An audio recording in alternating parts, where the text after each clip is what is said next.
Então, quem já é meu cliente, quem já acompanha ali minhas redes sociais, eu falo bastante sobre isso, a gente tem que seguir o dinheiro. É um ditado, um jargão norte-americano muito antigo que é follow the money. Simples assim é o que a gente faz. Vamos seguir o dinheiro e a seguir essa rotina. Depois a gente vai entender um pouco mais sobre como é que são os ETFs globais. Então, Andrew, eu posso investir no Brasil para investir nos Estados Unidos, na Índia, na China, na Europa? Pode. Tem diferença de investir aqui no Brasil e investir lá fora? É esse o ponto que a gente vai estar trazendo. Né? E principalmente, quais são os ETFs que tem lá fora que infelizmente a gente não tem ainda no Brasil. E isso é um ponto bem legal da gente entender essa dimensão do que eu falo de, olha, qual é a diferença de investir via Brasil e diretamente no exterior. Vamos falar sobre tecnologia, que é o foco, é justamente a nossa fronteira, né? Que até eu pedi algumas frases legais aqui para IA gerar para mim, ele botou aqui o fogo dos deuses, que é se investindo no século XXI. Então a gente vai acompanhar como é que é o mercado hoje com todos os investimentos em tecnologia, o que está acontecendo, né, quais são as inovações, alguns receios, né, muita gente falando em bolha, desde 2020 fala de bolha até hoje. Então são 6 anos que as pessoas da internet falam que é bolha, vai estourar. A bolha não estourou.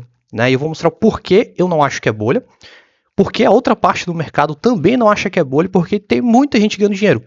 E hoje, infelizmente, quem fala que é bolha é porque deixou eu perder essa oportunidade gigantesca. Boa parte do mercado já andou, isso é óbvio, mas tem as outras áreas que estão andando, que é alguma delas que eu vou estar apresentando como bônus para vocês, que vão estar aqui em casos reais. Então, a gente vai falar fluxo, ETFs, tecnologia e os casos. Então, é trazer toda uma linha de raciocínio para vocês, para a gente começar de cima até ir afunilando o conhecimento, para a gente poder chegar diretamente naquelas empresas, naquelas ações que movem esse mercado, né, que movem as engrenagens, para a gente ter esse bom entendimento. Se eu falasse já diretamente das empresas, ia assustar, ia ser só mais alguém na internet falando, mas aqui a gente quer trazer todo o conhecimento, todo o embasamento para, olha, esse é um caminho que a gente vai estar olhando para o mercado. Tá? Então, para quem não me conhece, me chamo Andrew, sou assessor de investimentos, trabalho no mercado financeiro há 5 anos, trabalho com investimentos há 10 anos. Então, peguei crise do tigres asiáticos, crise de 2018, crise do Covid, né, e as outras crises que a gente vem vendo pequenas aqui no decorrer, principalmente geopolíticas internacionais, né, já 2 eleições aí bem tumultuadas, mas tem um pouco mais de 61 milhões sobre gestão. Já trabalhei na maior corretora do país, que é a XP, no maior escritório. Hoje trabalho na segunda maior corretora do país, que é a EQI, dentro do grupo BTG Pactual. O BTG Pactual é o maior banco de investimentos da América Latina e sou um dos sócios e assessor de investimentos do maior escritório da corretora EQI. Né? E eu já atendi, nesses meus 6 anos, aí, mais de 300 clientes. E como que a gente começa mostrando o mercado, de fato? Eu sempre pego o Mapa Mundi, mais fácil a gente entender que isso não tem como.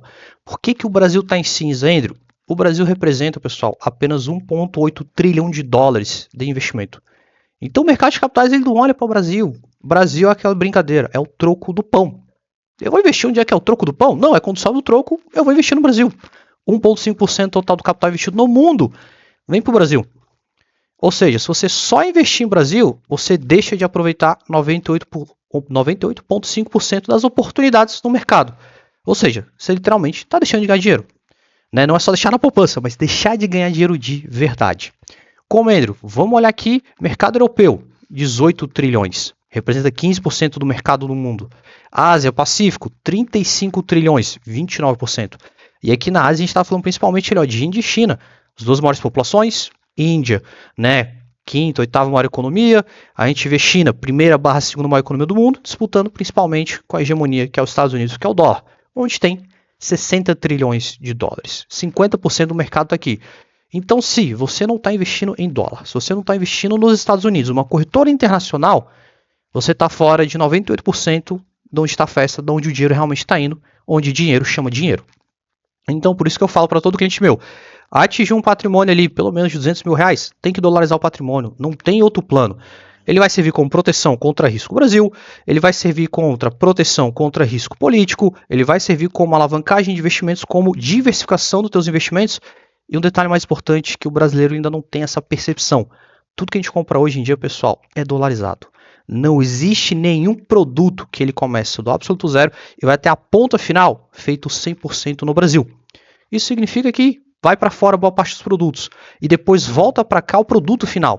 Grande exemplo, commodities. A gente é um dos maiores produtores de laranja do mundo, a gente manda essa laranja, a fruta, para os Estados Unidos transformam em suco industrial e a gente compra o suco 98% industrializado. Só que a matéria-prima veio do Brasil. O produto vai muito barato. Quando ele vem caro, porque ele vem 100% de imposto, porque é um produto 100% importado, entre aspas, porque a matéria-prima é brasileira. Só que ele é feito lá nos Estados Unidos e ele é vendido aqui. E gera essa ironia. A gente faz a matéria-prima, mas compra o produto final em dólares. Então o mercado ele é dolarizado. Quem fala, olha, o fim da hegemonia do dólar, ano passado, um pouquinho esse ano, falando do fim da hegemonia do dólar. Pode ser da hegemonia como economia somente ela no mercado. Até porque a China veio mostrando que ela é tão forte quanto em vários outros aspectos. Alguns mais fracos e alguns um pouco mais fortes. Só que 95% das transações no mundo inteiro são em dólares. Então o poder do dólar, ele continua forte. Então neste sentido, o dólar continua hegemônico, ele não perdeu sua força. Os Estados Unidos, em alguns aspectos econômicos, sociais, políticos, perdeu força? Sim, com certeza perdeu e vem perdendo. Mas economicamente, a potência do dólar em segurança de transição de valores monetários continua mais forte de todas. Né? Afinal de contas, também a maior parte da economia está lá. E aí, quando a gente olha para onde o dinheiro está indo, né? Olhando mais pontos específicos aqui, se a gente for comparar o Brasil, a entrada de recursos financeiros, né, o que eu falo, né, entrada de dinheiro e saída de fluxo gringo, né, o capital estrangeiro, a gente vê que esse ano o Brasil chegou, né, neste momento aqui, 9 bilhões de dólares. Foi um pouco mais, tá? Ali em fevereiro, antes da guerra, a gente estava com quase 60 milhões de reais. Vai dar um pouco mais de 12 bi de dólares. Só que, quando eu olho toda essa entrada aqui, isso aqui é para bolsa e para investimentos dentro do país, tá, pessoal? Não somente bolsa. Quando eu olho um ETF, lá nos Estados Unidos, só o mercado de ETFs captou 1,48 trilhão de dólares. Ou seja, 164 vezes mais do que todo um país. Se eu vejo essa grande diferença, por que eu não estou investindo lá fora? Por que eu não estou investindo nesses mecanismos de investimento? 2 pontos. Falta de conhecimento, bem comum isso, tá? Principalmente do brasileiro, que ele não tem essa educação financeira tão boa nas escolas, alguns dentro das suas famílias. Eu, particularmente falando, minha educação financeira foi quando eu estava na graduação, quando eu comecei a fazer um curso de alemão, que eu queria estudar fora do país. Meu professor de alemão, como todo bom alemão, já investia no mercado financeiro desde os seus 11 anos de idade, mas isso é cultura alemã. Eu fui aprender isso com 20 anos de idade. E fui trilhando como um bom nerd, lendo muito livro, lendo muito artigo científico e gostando do tema. E hoje estou aqui no mercado financeiro. Mas nem todo mundo tem esse apetite, nem todo mundo tem essa curiosidade. Aí vem para outra ponta, que é o quê? É ter uma boa assessoria, um bom consultor de investimentos, que ele vá trilhar esse caminho junto com você, tanto educacional quanto te apresentar boas oportunidades. Se você não tem uma boa referência familiar ou do trabalho, e se você não tem uma boa referência no mercado financeiro, você fica muito perdido. Infelizmente, a maioria dos brasileiros está na situação A ou B ou em ambas. Esse workshop gratuito é para desmistificar tudo isso e trazer um norte para vocês. Então, quando a gente vê investimentos, é o quê? Se você quer melhor performance, se você quer bons investimentos, você só investir no Brasil, você está perdendo todo esse fluxo de dinheiro e você está perdendo toda a inovação tecnológica, independente se é Estados Unidos, se é China, se é qualquer outro país, pessoal. Está tudo dolarizado, está tudo como você investir hoje através do mercado financeiro e ganhar dinheiro. Né? Então, quando a gente olha só ver o mercado como ele é. Então, o mercado de investimentos na China esse ano tem uma retirada de quase 140 bilhões de dólares. Então, tem muito dinheiro saindo também da China. Olha só que curioso, não é só o Brasil, é a China também. Mercado coreano, mercado de Hong Kong, Taiwan, eles são um pouco diferentes da média. E eu trouxe aqui por quê? Porque são economias e sociedades altamente culturais, altamente desenvolvidas e com ciência financeira. Então, são mercados que conseguem crescer, se desenvolver sozinha. Então elas não precisam tanto de um fluxo estrangeiro quanto China e principalmente quanto o Brasil, que depende muito do capital estrangeiro para o nosso ponteiro mover. Ao passo que a gente vê o dinheiro entrando para onde?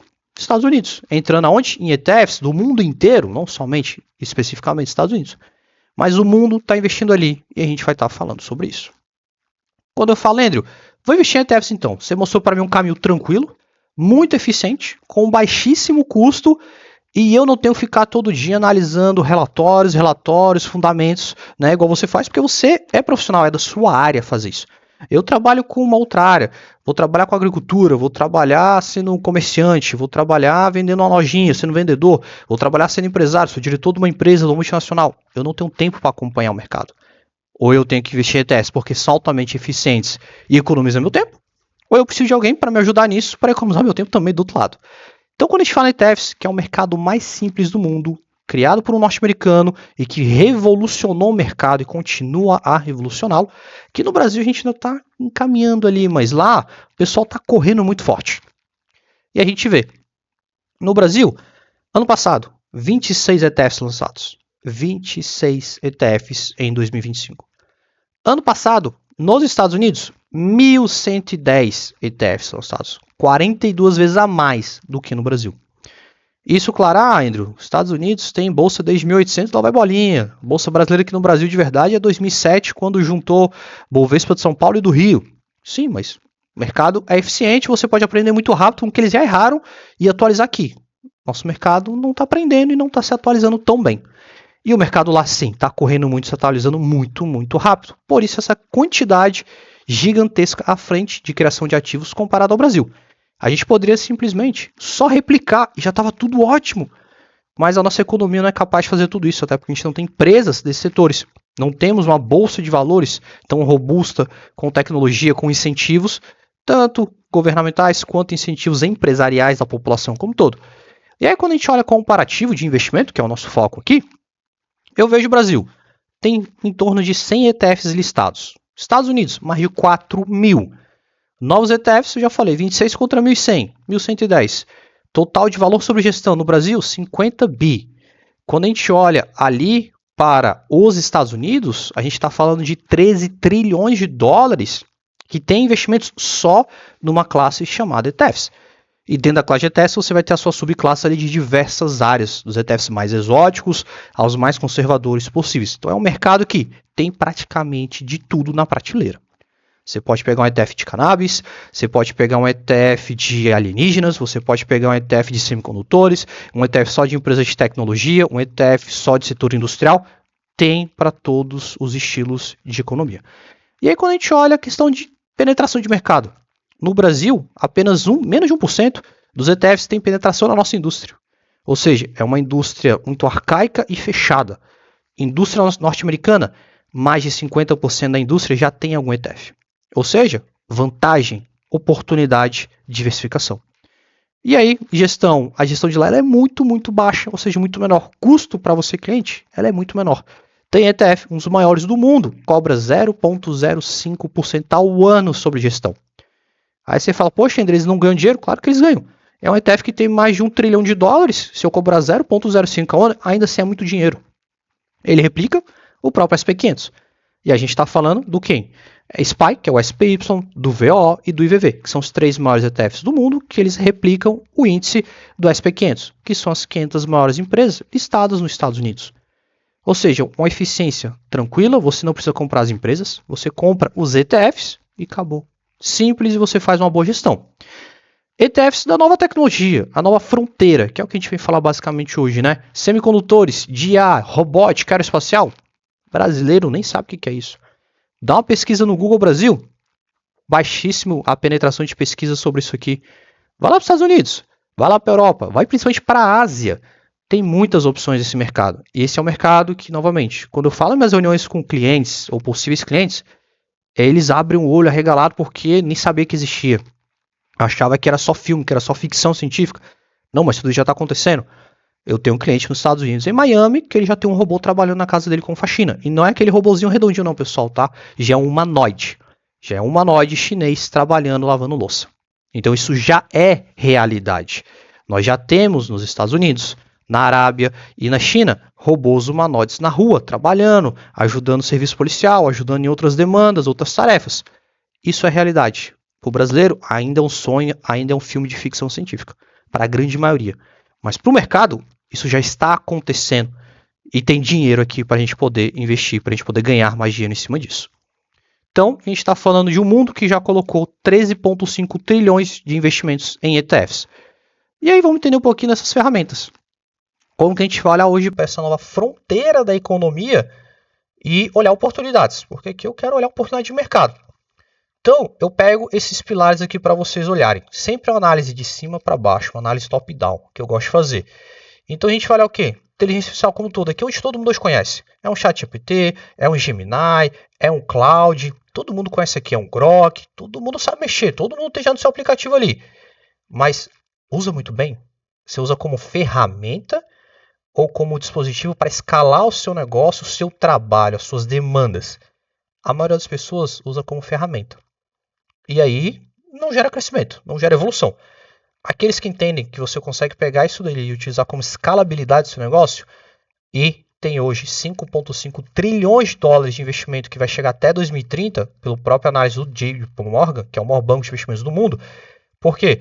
A cada 3 meses ou 4, mais ou menos, você tem uma atualização do Grok. Você tem uma atualização do ChatGPT, do Cloud e das outras empresas. Por quê? É sempre inovando, é sempre crescendo e uma querendo ser melhor do que a outra. Afinal de contas, tem 2 semanas mais ou menos, o novo lançamento da Cloud da Anthropic, que foi o Mythos, o Fable, ele foi proibido no mundo todo. Por quê? Ele chegou muito perto do que a gente chama de AGI, que é Artificial General Intelligence, ou seja, uma inteligência artificial geral, que ela consegue controlar as outras inteligências de uma forma que o ser humano não consegue penetrar e travar. Isso está perto de acontecer. Hoje o Google, pelo seu DeepMind, que é uma área específica da Google só de inteligência artificial, falou, olha, a gente está muito perto agora do famoso AGI. O Mythos Fable é a prova disso. Por quê? Antes, o Pentágono, que é hoje um dos sistemas mais seguros do mundo, o Mythos conseguiu derrubar ele em horas. O que antes as IAs demoravam meses, semanas, o Fable fez em horas. Por isso que o Trump barrou o projeto de ir para público, porque isso remete à segurança nacional e pública do país e das empresas, né? Aí tem outros pontos ali que o pessoal pode utilizar de ideologia, de política, mas sim, a gente vê que a tecnologia está crescendo no nível muito forte. Não é à toa que a gente olha para as chinesas, DeepSeek, Kimi, Qwen, Minimax, Mimo, entre outras, num custo muito mais barato do que as norte-americanas, mas porque elas são open source, ou seja, são código aberto, então toda a usabilidade que você tem, tudo que você programa, que você pergunta, você também está alimentando o servidor chinês para eles aprenderem e melhorarem. Então o sistema se retroalimentando. Ao passo que a norte-americana ela tem os seus aspectos específicos que não é declarada público, porque são empresas privadas. Então você já vê que ideologia de inteligência artificial são dois mercados diferentes, com duas visões diferentes. Né? Não vou entrar aqui em ideologia, mas trazendo para vocês como é que é bem segmentado hoje, quando você vai usar uma IA ou a outra, você sabe bem a diferença. E até de contexto, de perguntas, de resposta e resultados, tem certas diferenças. E aí quando a gente olha para acontecer tudo isso que eu estou falando para vocês, de onde é que vem essa inteligência artificial? Vem de alguns lugares. Você precisa ter infraestrutura, você precisa ter banco de dados, você precisa ter data centers, você precisa ter energia, transmissão de energia, conteúdo, maquinário, equipamento. A gente tem a parte de infraestrutura e data centers. Não é à toa que vai ser um pipeline nos Estados Unidos até 2030 de mais de 130 gigawatts só para dar conta de toda essa demanda que a gente tem pela IA. Não é à toa que o Donald Trump, no ano passado, ele lançou um projeto, que agora me falha a memória o nome, mais de 500 bilhões de dólares para retomar os Estados Unidos como o principal polo de IA de tecnologia do mundo. O Vale do Silício foi lá nos anos 90 e 2000. 2016 até 2022 era a China. Hoje voltou a ficar um pouquinho segmentado, porque a gente ainda tem nos Estados Unidos tecnologia de ponta muito avançado, e a China está chegando já nesse nível. Então a gente tem uma briga muito boa, só que os Estados Unidos está só na ponta da tecnologia. Ele esqueceu as outras fases industriais, e agora os Estados Unidos tem que se reindustrializar. Se eu estou falando de investimento de 500 bilhões do governo e de empresas privadas para reindustrialização, é emprego, são novas tecnologias, novas empresas, infraestrutura e empresas laterais que são importantes para esse ecossistema. A gente está falando de um crescimento muito grande. Não é à toa que o PIB hoje dos Estados Unidos veio acima da expectativa. A inflação também veio pouco, mas é porque se tem mais gente trabalhando, mais gente recebendo salário maior, naturalmente o poder de compra é maior, naturalmente consome mais. E os Estados Unidos é um dos principais países capitalistas mais consumidores do mundo. Detalhe importante para quem não sabe, a China também é extremamente capitalista e consumista. Então é um ponto bem legal para o pessoal ficar atento. E aí quando a gente fala, olha, eu uso o aplicativo, eu entendo que eu preciso da infraestrutura, do data center, da tecnologia, do sistema e da energia. Mas para eu ter tudo isso, eu preciso de ter aquele quadradinho pequenininho que é o processador, aquela memória RAM ou a placa de vídeo, que é o que está fazendo eu transmitir o meu vídeo para vocês e na casa de vocês. Então, naturalmente, eu preciso dos semicondutores e dos seus derivativos ali, dos seus pares. Então, eu vou precisar dos wafers, que são os equipamentos que hoje tem um maior investimento de 140 bilhões de dólares, um aumento de mais de 28% referente ao trimestre do ano passado. Então aqui a gente está tendo um investimento gigantesco em todas as camadas, cada um com o seu nível de investimento para sua necessidade de crescimento, de escala, para reduzir gargalos de transição de uma esfera para outra. Então o mercado ele entendeu que ele precisa segmentar muito bem cada uma dessas classes, tem a quantidade de investimento certo para cada uma dessas classes, para não gerar gargalos ou reduzir ao máximo eles, para você criar um sistema fluido e um ecossistema retroalimentado. E aí você tem a fonte que, olha, eu criei tudo isso, mas eu preciso jogar essa informação para todo mundo no planeta. Eu preciso ter a parte espacial, satélites, comunicadores, internet de alta precisão, informações do mundo inteiro via satélite. Então eu tenho a parte aeroespacial e também defesa aeroespacial. Se a gente for parar para olhar, SpaceX quebrou a IPO um pouco mais de 10 dias, salvo engano, ou um pouco menos que isso na verdade, ela é uma das principais empresas do mundo que mais detém satélites em órbita da Terra. É uma empresa privada. A sua internet, a Starlink, é uma das mais rápidas do mundo inteiro, você consegue utilizá-la no mundo inteiro. E ela está toda hora transmitindo informação e captando informação. Então a gente precisa dessas empresas. E aí no mercado tem outras. Aqui no Brasil, nossa internet tem um delay gigantesco. Nos Estados Unidos, ou via Starlink, o delay é muito, muito baixo. Para o chinês, também é muito baixo, porque tem empresa estatal que é concorrente à Starlink, à SpaceX, que é a Huawei. Muitos aqui talvez vão lembrar, que é mais antigo ali, dos anos 2000, quando a Huawei veio para o Brasil, que fala que trouxe o primeiro 4G, que era um pendrive mais ou menos desse tamanho aqui, lá da Claro. E essa empresa é chinesa e ela bate de frente tão bem quanto a Starlink e a SpaceX. Mas como ela foi muito bloqueada pelo governo chinês, ela não é tão conhecida aqui no Brasil. E em alguns outros países também. Então, voltando para o nosso tema principal, o que a gente olha aqui? Poxa, eu tenho 4 áreas macro de investimentos. Então daqui eu posso pegar um ETF para cada uma dessas áreas. Eu já tenho minha carteira, Andrew. Eu posso pegar, cruzar os braços e ir para a praia, tomar um chimarrão? Pode. Você pode fazer isso tranquilamente. Se o seu foco de carteira, o seu foco de investimento, ele é realmente voltado para essa fronteira tecnológica. Muitos de vocês viram a minha carteira ali, que eu compartilhei nos vídeos, compartilhei nas redes sociais, o rendimento da minha carteira. Mas como que eu tenho esse rendimento? Como que eu tenho esse retorno na minha carteira e acompanhamento? Porque minha carteira ela é realmente voltada só para tecnologia, só para inovação. Então, do mesmo jeito que a minha carteira, ela sobe muito quando o mercado está em euforia, ela também despenca quando o mercado não quer risco.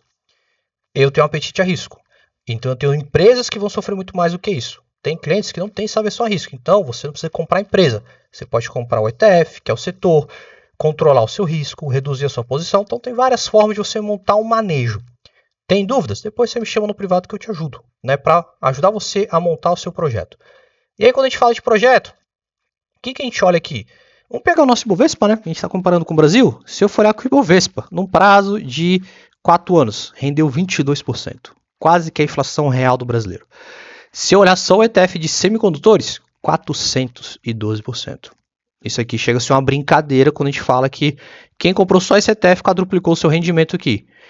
Aí você fala, poxa, Andrew, mas aí é apelação, porque é a nova fronteira tecnológica, a gente está olhando o passado e tal. Beleza. Eu vou pegar o setor de indústria norte-americano. Ele teve uma média de 20% a 25% de retorno no mesmo período. E ele tem quase o dobro do valor investido do que o Ibovespa. E aqui eu estou falando do setor industrial norte-americano, que tem uma carteira, uma composição semelhante ao nosso Ibovespa. Só que lá a gente tem indústrias básicas até indústrias de ponta. Então eu tenho todo o ciclo, toda a fase industrial. E por isso ele consegue captar muito bem o rendimento. E vocês vão captar que eu falei para vocês lá no terceiro slide. Olha, vai ter investimento no slide anterior de todas as áreas da economia. Tem um projeto de 500 bilhões dos Estados Unidos com dinheiro público e dinheiro privado para os Estados Unidos voltar a ser o maior polo industrial tecnológico do mundo. Então isso daqui nos próximos 5 anos não vai ser esse retorno de 20%. Provavelmente vai ser mais do que o triplo o retorno. Andrew, inovação em A, parte de biotecnologia. Porque todo mundo quer ver muito mais tempo. E o setor de biotech, ele vem tendo um grande investimento. Porque é um dos setores que mais dependem de IA para ter crescimento, para ter destravamento de inovações. Aqui é um setor que a gente vê uma ótima oportunidade de investimento. Então ele foge um pouquinho da área de tecnologia de fato, ali, de IA. Eu trago para vocês, olha, questão de saúde. O setor de biotech está muito forte. Andrew, quero algo muito mais amplo ainda, não quero tão setorizado? Perfeito, Nasdaq. 40% de retorno em 4 anos. Andrew, eu quero algo específico dentro da fronteira tecnológica, eficiência. Tem os ETFs de semicondutores que vocês podem estar acompanhando e o investimento aqui foi muito bom. Se você quiser baixar já a planilha com todos os ETFs que eu estou mencionando aqui e outros que eu tenho na minha lista, vocês podem escanear esse QR Code aqui que vai vir direto uma conversa para mim no WhatsApp. Manda para mim que você está pedindo a lista ali e eu já te mando ela também, tá? Então o que eu estou falando para vocês?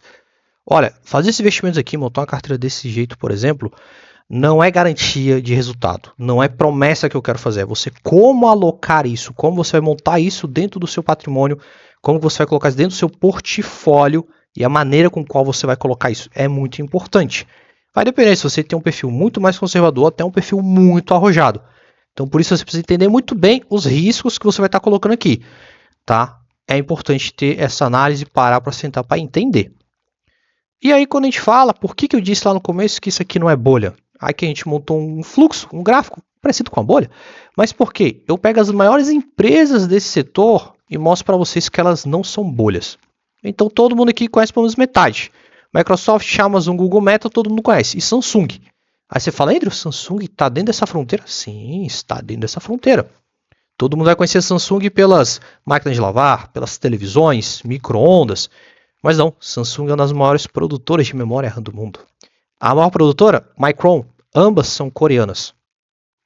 Então, quando a gente olha aqui esse mercado de desenvolvimento, esse mercado de investimento, você para ver essas empresas aqui, o poder que elas detêm, o quanto que elas investem por dia em inteligência artificial, em data centers, em semicondutores, vocês vão começar a entender que, olha, isso aqui não é bolha.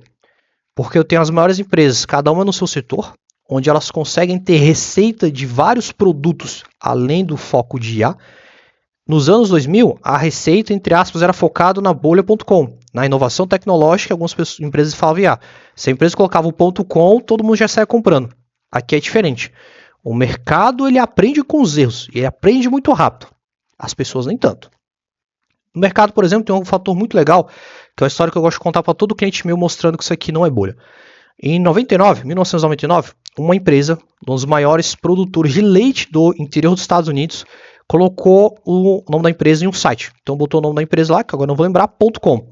E ele falou que seria uma empresa de leite, de tecnologia, de inovação, na fronteira de laticínios, na produção. E ele captou milhões de dólares à época. Mas ele não fez nada disso. Ele só captou recurso barato e fácil do mercado financeiro, porque estava em euforia do mercado de internet nos anos 2000. E não tinha nada de IA, não tinha nada de tecnologia de inovação. Simplesmente eram fazendeiros, produtores de leite. Isso é um dos grandes exemplos do mercado em euforia naquele momento, naquele desespero. Quando a gente olha para cá, o que a gente vai olhar? A gente vai olhar, por exemplo, a Microsoft, uma das maiores empresas de softwares do mundo. O próprio Windows fala sobre isso. Tem licença em vários produtos. O que ela faz? Olha, eu preciso de data centers para os meus produtos, os meus softwares. O que ela faz? Ela vai lá e faz um acordo com a Chevron, uma das maiores produtoras de petróleo e gás natural do mundo. Ou seja, ela fala com uma outra empresa, fala, olha, Chevron, eu preciso de energia para o meu data center. Você produz essa energia, a gente faz um pipeline específico para mim, cria-se um negócio ali de uma empresa da indústria pesada, antiga, com a nova fronteira que você precisa de data center para alimentar. Cria-se um novo negócio. Ou seja, eu estou criando uma empresa falsa de data center, de transição de energia para isso. Não, são empresas gigantes contratando outras empresas gigantes para fomentar um negócio. Ou seja, hoje as camadas de IA, as conexões, elas são muito mais fluidas e muito mais concretas do que nos anos 2000, onde todo mundo falava que era da internet, era .com e tudo mais estava crescendo. Hoje já não funciona dessa forma. Então o mercado ele conseguiu se desenvolver e aprender com seus problemas dos anos 2000 e 2008, que foi o subprime, que foi a crise imobiliária. Então a gente vê a Micron, que é a maior produtora de memória RAM do mundo, produz memória para todo mundo que está aqui dentro. E olha que eu nem coloquei NVIDIA aqui, porque se eu colocasse a NVIDIA aqui ia ser uma maldade. Mas, para vocês entenderem que, olha, a Google, que tem um TPU, ela tem um pacote especial de produção junto com a Micron. A Micron produz memórias específicas para o modelo TPU da Google. E ela produz hoje 20% para a Google, uma memória específica para a Google. A Samsung, mesma coisa. TSMC, semicondutores, para todo mundo. Então é um mercado que ele vai se diluindo com as empresas gigantes. elas encontram empresas menores que elas precisam daquela demanda que hoje ela grande não consegue fazer, ela contrata essa empresa menor, injeta dinheiro, compra a sociedade, então ela tem um controle dessa empresa para controlar o que essa empresa está fazendo para essa empresa realmente tampar um gargalo que aquela empresa grande tem. Então você vai criando várias camadas, mas por trás do guarda-chuva está sempre uma dessas gigantes no mercado operando. E aí por isso que a gente fala, o CAPEX, investimento em 2026, expectativa é de mais de 350 bilhões de dólares. Quando eu falo isso, eu estou falando que é maior do que 70% do PIB dos países. Pessoal, isso aqui é absurdo. Mas por quê? São empresas globais. Então tudo que a gente olha é o quê?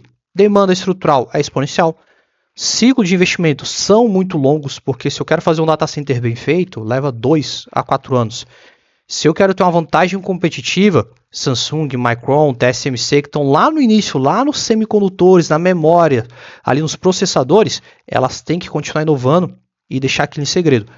Dá um grande outro exemplo, né? O que a Micron e a Samsung produzem de memória RAM, a China está tentando chegar perto dessa tecnologia, que é uma tecnologia mais antiga, só que não consegue, porque a fronteira ainda é grande. Só que a China está entrando nesse mercado para tentar baratear, para tentar fazer de outras formas, além do que a Micron e a Samsung fazem, para baratear o mercado e continuar tendo inovação. Porque se o mercado fica muito caro, fica muito restrito e mais difícil ter mais acesso. TSMC, lá eles têm os semicondutores ali, salvo engano, de 2 nanomilímetros, 2 e 3. A Huawei e a Xiaomi têm de 4 e de 5. Elas já conseguiram ter eficiência gigantesca. Antes de 2024, era em 6 e 8. Agora chegaram para 4, para 3. Mas chegar em 2, onde a barreira eficiente que a TSMC e a Broadcom, a VGO tem, isso ainda é muito, muito difícil. Então, por mais que a China vem inovando, vem crescendo, vem trazendo opções, não no mesmo nível, não na mesma qualidade, é bom para o mercado. Porque faz com que essas gigantes continuem inovando, continuem crescendo, para quem sabe a gente chegar em 1 nanomilímetro. Né? Hoje, por exemplo, teve a IBM gerando uma reportagem falando que eles chegaram lá nesse ponto. Só que quem conhece, foi lendo as informações ali, foi vendo que era muito mais um chamariz para tentar fazer as ações inflarem de preço. Mas é muito, muito difícil. E aí quando a gente olha, é todo esse redesenhamento da economia global. Todo o mercado mudando sua forma de investimento, olhando aonde vai fazer investimentos, onde faz sentido, aonde gera escalabilidade para a gente criar um futuro muito melhor, porque você vai usar IA tranquilamente e vai gerar escala no seu negócio. E aí quando eu chego eu falo assim, dos cases de sucesso, eu vou trazer a mãe de todas elas, né, a principal de todas, que é a própria NVIDIA, 80% de market share de placas de vídeo para IA no mundo todo. Os outros 20% ali é diluído, principalmente a AMD, que é do mesmo grupo familiar do Jensen Huang, né, a dona da AMD, só que ninguém conseguiu chegar perto do efeito CUDA, né, que tem dentro das placas de vídeo da NVIDIA. Ninguém conseguiu chegar perto e entender como que eles fazem tão bem esse processo. E aí você tem, né, o Blackwell Ultra 2025, que ele já vai ser substituído pelo Rubin, e é um ciclo de upgrade a cada 2 anos. Então as empresas que querem inovar em IA, querem ter melhor processamento, querem usar melhor o GPU, a cada 2 anos elas vão ter que trocar essas placas de vídeo. Então a cada 2 anos a NVIDIA, neste momento, ela criou um ecossistema que todos esses data centers que já tem rodando hoje vão ter que se atualizar a cada 2 anos para poder o quê? Atingir um novo patamar, atingir um novo nível de alcance de processamento, de reasoning, todos os fatores que existem dentro da IA, né, dos cálculos que eles usam, os parâmetros para poder chegar no nível mais alto. Tudo isso é o quê? É a própria evolução da NVIDIA lá atrás, trazendo mais evolução para os data centers, que vem trazendo evolução para a chegada na fase final, que é a gente, utilizando o Cloud, utilizando o ChatGPT, o Grok, entre outros. E aí, quando eu vou parar para olhar o mercado, e eu quero olhar para a NVIDIA, ela domina o mercado, né, que eu falei em GPUs. Receita, ela cresce mais 50% ao ano nos últimos 6 anos. Então ela vem dobrando muito rápido o seu retorno em receita. Margem de lucro da empresa, mais 70%. Me diz o nível de empresa que consegue fazer isso. E o mercado em data centers tem uma expectativa de crescimento de mais de 500 bilhões de dólares. Adriel, a NVIDIA é a empresa mais consolidada do mercado. Ela ainda tem espaço para crescer? Como não? A cada 2 anos vão ter que trocar o equipamento, porque a cada 2 anos a NVIDIA consegue entregar inovação um crescimento tão grande que o mercado vai ter que fazer a troca. Ou seja, ele vai ter que fazer as encomendas novas. E aí, claro, Você vai olhar a questão, a gente tem concorrência, que é a AMD? É uma concorrência razoável. Você tem uma concorrência boa mesmo, está aqui no TPU da Google. É uma forma diferente de analisar os dados e utilizar ali para processamento do GPU, do CUDA. Então a Google conseguiu fazer de uma forma mais barata, tão eficiente quanto? Pode-se olhar.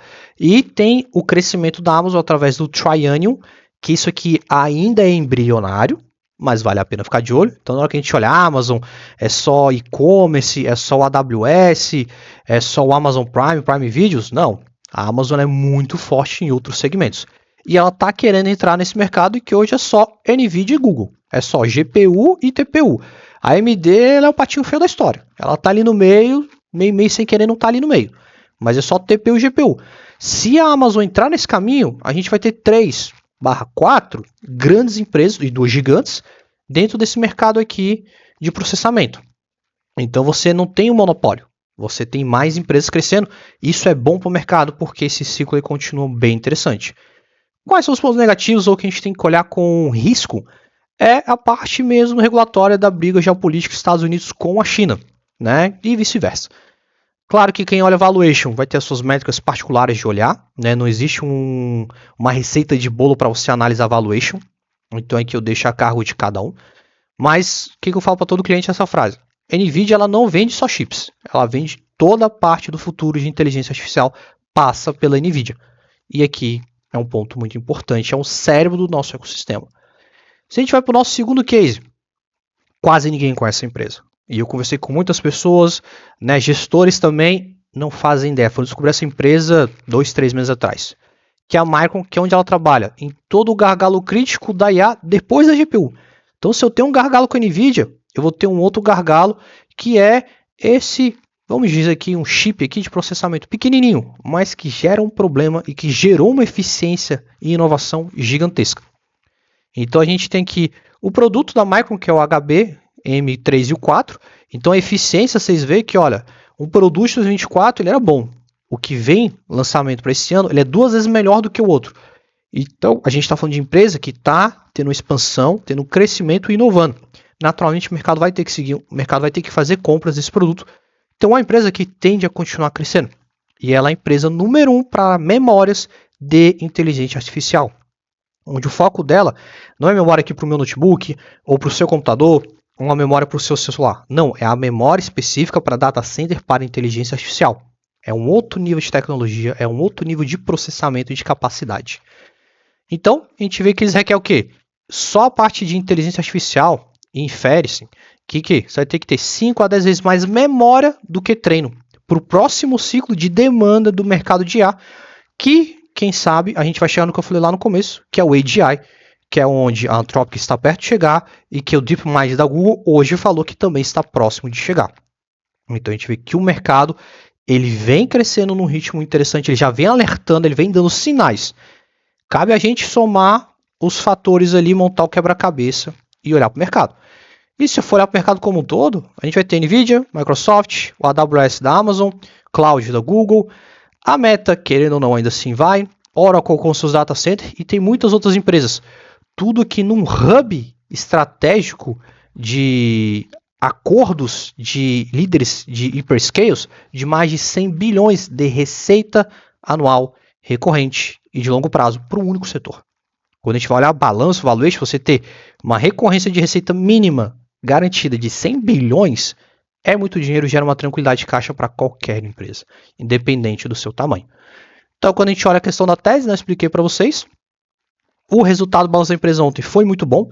Para alguns clientes meus do perfil arrojado, a gente em 2 dias fez mais de 20% de resultado com a empresa. Então a gente comprou na baixa ali quando teve, veio o resultado ontem, uma porrada muito boa. Hoje o mercado subindo mais de 15%, porque a gente acredita na empresa, a gente entende o que está acontecendo e é algo que eu leio todo dia. Então estou aqui estudando, entendendo a questão do risco, da fase cíclica da empresa, a dependência desses hyperscales. Então você tem que entender muito bem isso, vai ter seus momentos. E quando que a gente chega numa euforia, quando que a gente faz um ciclo de adoção e agora de consumo para depois ter um novo pico de conhecimento, isso é importante de entender. E quando a gente fala nesses picos, a gente vai ter que olhar para a Astera Labs, que é quem fabrica toda a parte de conexões para a inteligência artificial. Então se eu quero falar de IA, eu falo data center, eu falo das empresas, eu vou falar das conexões.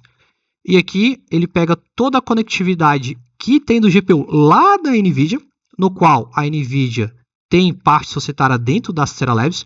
Lembra que eu falei por que eu acho que aqui não é bolha? Porque a gente tem as empresas gigantes fazendo guarda-chuva com empresas menores, fazendo com que os seus gargalos se tornem cada vez menores e crescendo também seu balanço com o resultado dessas empresas. Então a gente está falando de uma empresa que trabalha toda a parte de GPU, ela trabalha o GPU, tanto o CPU e memória e toda a parte de internet. Então ela gera essa conectividade. É ela que faz a liga de todo esse ecossistema. Se eu quero ter um ecossistema bom e funcionando, eu preciso ter esse investimento nessa liga. Eu preciso que essa liga seja muito forte e que ela inove tanto quanto Micron e NVIDIA, que renovam o seu ciclo a cada 2 anos. Aqui eu preciso ter uma empresa que também renove o seu ciclo a cada 2 anos. Ela esteja a par do que a NVIDIA faz, do que a Micron faz, ela tem que estar provavelmente no mesmo nível, ou muito perto disso. Muito perto disso. E aí quando a gente olha, a receita da empresa, um crescimento ano após ano de mais de 93%. Uma margem, 76%. O market cap da empresa, de mais de 5 bilhões. Isso é para uma empresa pequena, mas ela é pequena. Lembra que eu falei para vocês? Eles constroem empresas pequenas para preencher gargalos e fazer o caminho de crescimento delas. Não ser empresa totalmente fora de um ciclo. Elas estão muito bem amarradas nesse ciclo, nessa teia de crescimento. E aí, a gente vê toda essa parte de conexão de chip que ela tem. Ela, inclusive, vai entrar agora dentro do Nasdaq 100. Então, quem tem um ETF do Nasdaq vai ter ela lá dentro. E olha que legal. Falei que a NVIDIA tem um dinheiro lá dentro. Olha que a Amazon também tem. A Amazon também tem as garantias de 6,5 bilhões. E a gente tem os catalisadores de crescimento. Então, é uma empresa que trabalha muito forte, que tem uma boa margem, tem uma ótima entrada de mercado. Andrew, quais são os meus riscos? A gente vai olhar para as outras concorrentes, que é a Broadcom, que, salvo engano, é holandesa, e a Marvell, que também é norte-americana, que também está nesse mesmo caminho. Só que se eu só fico no monopólio de uma empresa, o meu risco é muito maior. Se eu tenho 2, 3, 5 empresas e crescendo no mesmo ritmo, isso é excelente. O mercado ele quer isso, mais empresas nesse mesmo nível de crescimento. Então, a dependência ela não é ruim, porque vai se ajustar o preço sobre o lucro dela e o seu valuation. Mas está tudo bem. E aí, a base de clientes, claro que é um tanto concentrada, principalmente na Amazon e na NVIDIA. Aí, quando eu vou olhar para outra empresa, eu quero falar, olha só, a parte eu falei dos processamentos, eu falei da conectividade, eu falei da memória, eu vou olhar para o chip. Nenhuma empresa faz chip sem ela, a Lam Research. O que é que ela faz? Ela faz todo o equipamento de etching e deposição da fabricação dos chips.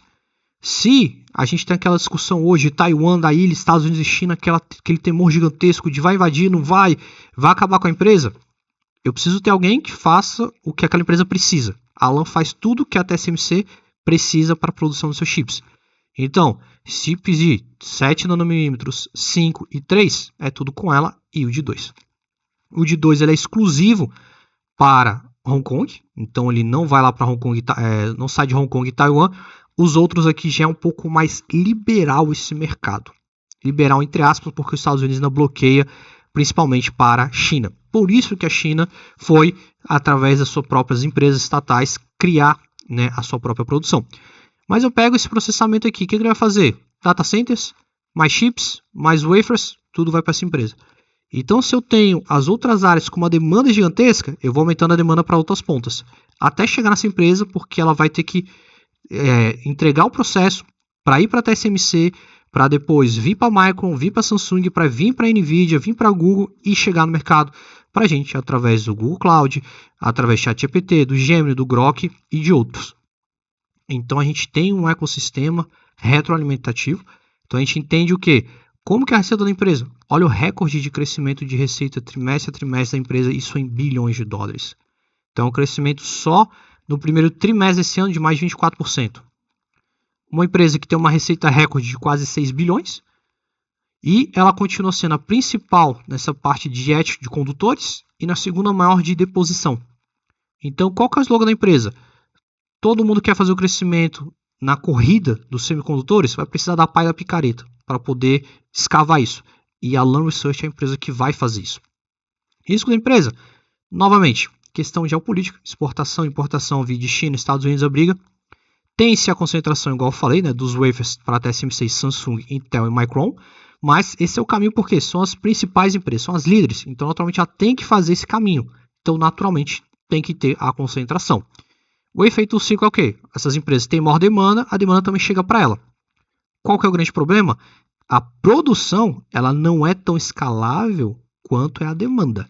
Esse é um fator por isso que o mercado subiu essas empresas de forma absurda. Porque elas não conseguem produzir no mesmo ritmo que é feita a demanda. Então, por isso que tem prazo de entrega de 6 meses, 8 meses, 1 ano. De inovação, 2 anos. Porque o mercado ele pede um tempo maior para tudo isso. Quando a gente for olhar o case, que é uma empresa que tem a maior posição na minha carteira pessoa física, que é a Nebius. Ela faz todo o cloud de infraestrutura de IA. E quem detém 30% da empresa é a própria NVIDIA. O maior contrato da Nebius é da Meta. Um contrato de 5 anos de mais de 27 bilhões de dólares. Então ela faz toda essa parte de infraestrutura só para inteligência artificial. Ela tem uma capacidade energética que ela precisa de energia. Se eu falei para vocês que a Microsoft foi contratar a Chevron para ter energia para o seu data center, a Nebius ela precisa de outras empresas para também gerar capacidade energética para ela poder fazer toda a sua parte de cloud de infraestrutura de IA. Então a gente precisa dessas empresas. Inclusive, mais uma que entrou também no Nasdaq 100. Então, na hora que a gente olha aqui, é uma empresa muito cíclica? É, gente, porque é um setor muito cíclico, ele é novo. Então, qualquer coisa é uma euforia, qualquer coisa é um desespero. Mas se você entende a empresa, se você lê, você estuda muito bem, quando tem esses movimentos aqui, você fica tranquilo e até olha para a empresa para poder comprar mais em alguns casos. Por que em alguns casos? Porque tem gente que vai ter maior medo. E naturalmente prefere ficar de fora. E faz parte, tá tudo bem, tá, pessoal? Nem todo mundo vai ter a mesma capacidade de risco que o outro. E faz parte do mercado. Por isso que eu comecei essa apresentação falando de ETFs. Trazendo uma forma mais eficiente e simples de investimento. Aqui são os cases de sucesso. São as empresas que fazem a diferença que depois desse ETF você vai captar o recurso de forma indireta também. Aqui é para quem quer investir de forma direta. E aí você vê, é a empresa que tem um crescimento gigantesco, retorno neste ano de 250% e comparado às pequenas que cresceu apenas 9%. Só que a empresa que tem várias teses, vários investidores gigantescos por trás dela. E aí quando a gente olha que é um setor que para o brasileiro só existe a Embraer, mas está crescendo nesse caminho, mas nem tanto que a defesa, né, aeroespacial, a Embraer é muito mais focada na parte comercial, só que ela já viu que essa demanda está crescente. Eu falei lá no começo que se eu preciso de ter toda uma estrutura e eu preciso de ter satélite, de ter proteção desse satélite lá no espaço por conta da coisa espacial, eu tenho que ter empresas de defesa aeroespacial. A SpaceX ela tem uma área só de defesa aeroespacial. Por isso que um dos seus maiores contratos é com o governo norte-americano, que é o Departamento de Defesa, porque ela tem que fazer todo esse processo também. E um dos cases é a parte da Kratos, que é uma parte totalmente não tripulada aeroespacial. Segue um pouco a tese da SpaceX, mas não tem ali um Elon Musk da vida fazendo todo o merchan e todo o marketing. Mas o ponto focal deles é o quê? É você ter todas essas aeronaves para processo de força aérea de defesa, ou seja, a parte bélica. Tem gente que vai gostar, tem gente que não, mas tudo bem. Toda a parte de hipersônicos para teste de aceleração e propulsão. Toda a parte de proteção de satélite no espaço, ou seja, você ter satélites militares, satélite de uso do dia a dia, do cotidiano das pessoas que a gente nem imagina. Então aqui a gente tem toda essa área de atuação. E naturalmente é uma empresa que também tem orçamento do Departamento de Defesa norte-americano. E só que tem um detalhe, ela representa o market share dela de mais de 80% dos alvos aéreos do Departamento de Defesa norte-americano. Então ela capta o maior recurso de defesa norte-americano para a parte aeroespacial. Não é a Blue Origin da Amazon e não é a SpaceX do Elon Musk, é a Kratos. O market cap dela é bom. A produção dela aqui, que é o Loyal Wingman, é um dos recordes de mercado, de maior eficiência.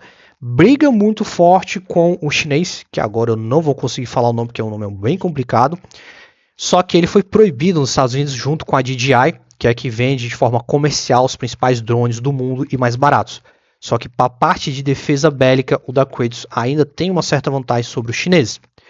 E a gente vê a empresa que, olha, tem um crescimento muito bom, só que ela é o quê? Ela é um player norte-americano voltado para duas áreas específicas, satélites e defesa aeroespacial. Então, isso é novo no mercado. Então, naturalmente, não tem aquele atratividade quando a gente fala, igual a gente vai falar de NVIDIA, da Nebius, da Micron. Aqui é muito mais você olhar um horizonte que o mercado vai brigar lá na frente. O Elon Musk já falou, Jeff Bezos falou, eles querem ter o quê? Data centers no espaço. Então eu vou ter que ter o quê? Poder militar e bélico para proteger os seus data centers. Tanto de concorrência, quanto ali de asteroides, de tudo mais, ele tem que ter essa proteção. E você tem que ter o quê? Toda uma parte desses hipersônicos para fazer essa movimentação ali no espaço também. Então aqui se torna uma fronteira nova de inovação. E aí, o que eu trouxe tudo para vocês, tá, pessoal? Um pouco mais de 40 minutos, depois eu queria ouvir as perguntas de vocês. O que eu estou apresentando aqui nada mais é do que apenas 30% do mercado. É só a ponta do iceberg. E a maior parte desse mercado que está em bolsa, né? Porque tem muitas empresas que nem estão em bolsa ainda. E eu apresentei mais em via ETFs, porque é uma forma mais fácil de vocês diluírem a ideia de vocês pensarem nesses investimentos. Os outros 70% é aquela parte que ainda vai vir para o mercado. As inovações de empresas que vão entrar em bolsa, SpaceX está entrando agora, algumas outras vão entrar. O pessoal fala que a OpenAI vai entrar esse ano ainda, que a Anthropic vai entrar talvez também. Mas a ponta do iceberg aqui é vocês entenderem, olha, os ETFs são a fronteira da eficiência. Se eu quero investir em ações, eu começo a fazer esse deep dive aqui, entender muito mais o mercado. E por que tudo isso importa? Porque é onde o dinheiro está indo com a forma muito grande. Onde a gente está vendo uma rotação de dinheiro muito forte. Então o mercado ele vem acelerando ano após ano para cá. E aqui vocês vão ver onde realmente o dinheiro está indo. E tudo isso aqui remete para a nossa sociedade, para a nossa economia. Escalabilidade, eficiência do seu trabalho, eficiência do seu negócio. Por exemplo, eu tenho um cliente do agronegócio que ele está fazendo agora a sua primeira remessa para o Japão usando blockchain. Ou seja, a área de criptomoedas, ele está usando tudo aquilo ali para poder fazer um tracking com a empresa do Japão para fazer todos os dados, porque ali você colocou a descrição dentro da blockchain, dentro daquele bloco, você não pode mais alterar aquilo. Então isso evita falsificação. E cada processo que é feito do início da produção dos grãos ali do café até entregue é tudo codificado, é tudo auditado. E todo esse processo eles estão utilizando inteligência artificial para datar isso, para otimizar os seus processos dentro da lavoura, dentro de toda a área de processamento, tanto a parte climática, crescimento, desenvolvimento, controle de praga, pesticidas. É inteligência artificial, pessoal, no dia a dia de uma empresa lá do agro, no interior de Minas Gerais, que está exportando para o Japão. E tudo isso são empresas que a boa parte delas estão em bolsa. E aqui a gente pode aproveitar toda essa fronteira. Eu falo muito para todos os meus clientes, a gente está muito mais dentro desse mercado que a gente imagina. Só que o que a gente só vê hoje é quem arranha a superfície, que é ver o ChatGPT, é ver o Cloud, é ver o Grok, entre outros. Aqui então, o QR Code, se você quiser marcar uma reunião comigo para entender muito mais esse mercado, ter maior noção disso, de tudo que eu estou falando, porque numa conversa aqui de 45 minutos fica muito difícil de eu falar tudo que eu conheço para vocês, de apresentar tudo para vocês. Um ponto aqui é o quê? Então a gente conversa amanhã na agenda, quem quiser escanear o QR Code aqui até para receber este e-book, para poder ler, fazer suas anotações, depois tirar a dúvida comigo, tá aqui o QR Code para vocês pegarem aqui, vai vir direto no meu WhatsApp para vocês mandarem mensagem para mim, para a gente poder conversar e eu ajudar vocês sobre o mercado financeiro, entender mais principalmente sobre o mercado internacional. Quem quiser fazer perguntas, eu estou à disposição, tá? Quem quiser abrir o microfone, abrir a câmera para perguntar, pode ficar à vontade. Enquanto isso, eu vou só tomar um chimarrão aqui para molhar um pouquinho a garganta.